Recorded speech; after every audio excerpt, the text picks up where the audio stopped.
Nobody likes to be told that they're wrong, right? You go around well-intentioned thinking, especially when you're a content creator, that the stuff you're putting out is accurate and well-researched. And so when someone tells you you're wrong, or someone steps across the line and says, you're a liar, for me, I'm also petty AF. And that is nothing but the deepest invitation for me to set the record straight.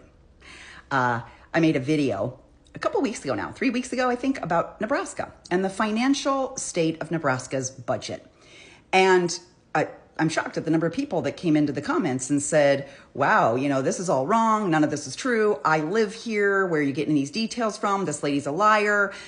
And I thought, what? The vitriol is just so strong on this one. And so many people are telling me I'm wrong. And I'm thinking, I researched that. I know I didn't dream those details.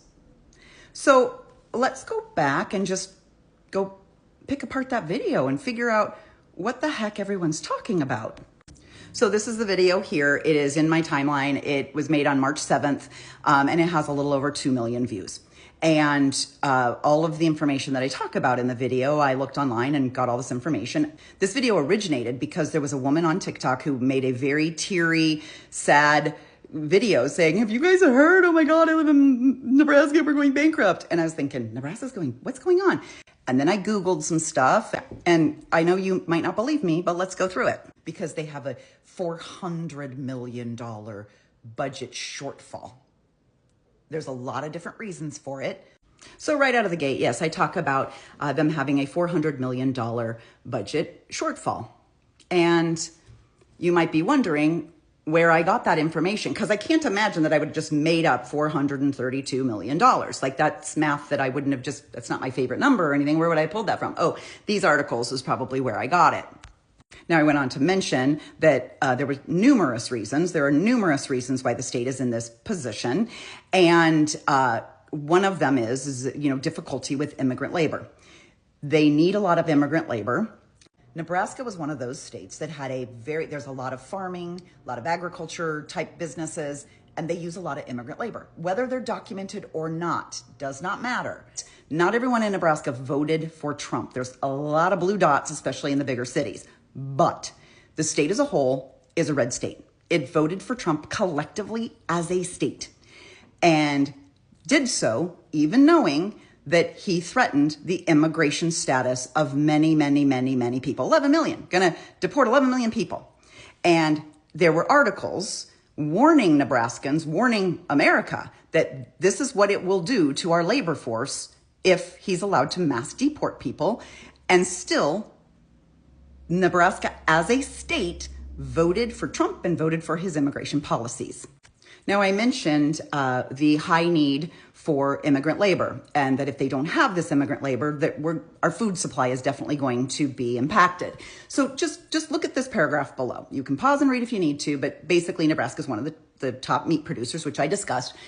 Worst labor shortages in the country. Now, just look at the numbers. For every 100 jobs available, there are only 39 workers. So what this is telling me, according to the U.S. Chamber of Commerce, that right now they can only fill roughly 40% of their jobs with the people that live there. The people that live there, the Nebraskans, are only filling 40% of their jobs, which means, wait for it, the other 60% have to come from someplace else.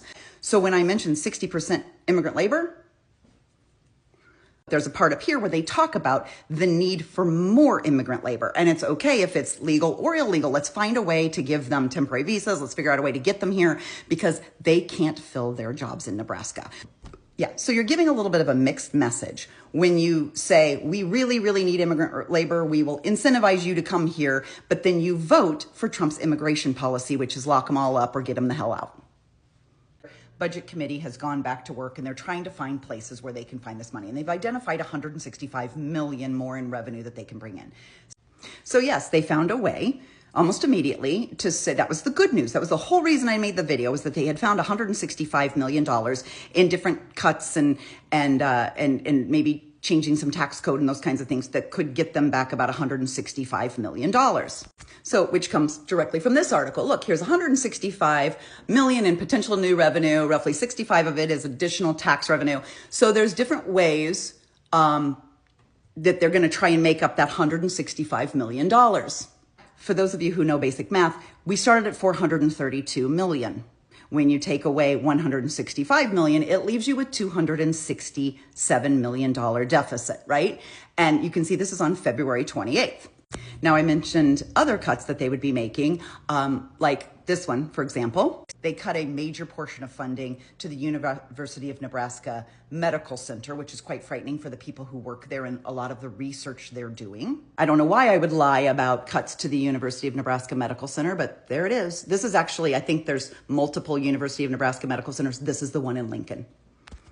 But then I think I also said something like this, was to take the cash out of their slush fund. Every state kind of has this emergency fund. And I get that they think, okay, this is an emergency. We got to use the slush fund. So they're putting their slush fund toward their budget deficit. And yeah, again, if you just look up these articles, you can read them yourself. Like, yep, look, they're going to use the cash reserves, right, to help remedy the budget shortfall.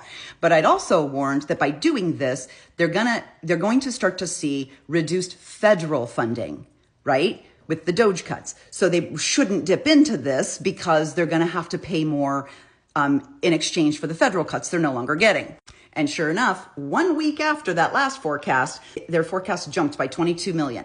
It was 267, but as soon as the federal funding cuts come in, now it's up to 289.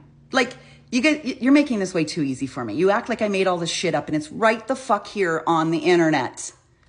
Yeah. So look at there. I just had to waste 8 minutes of your time because you can't handle the truth.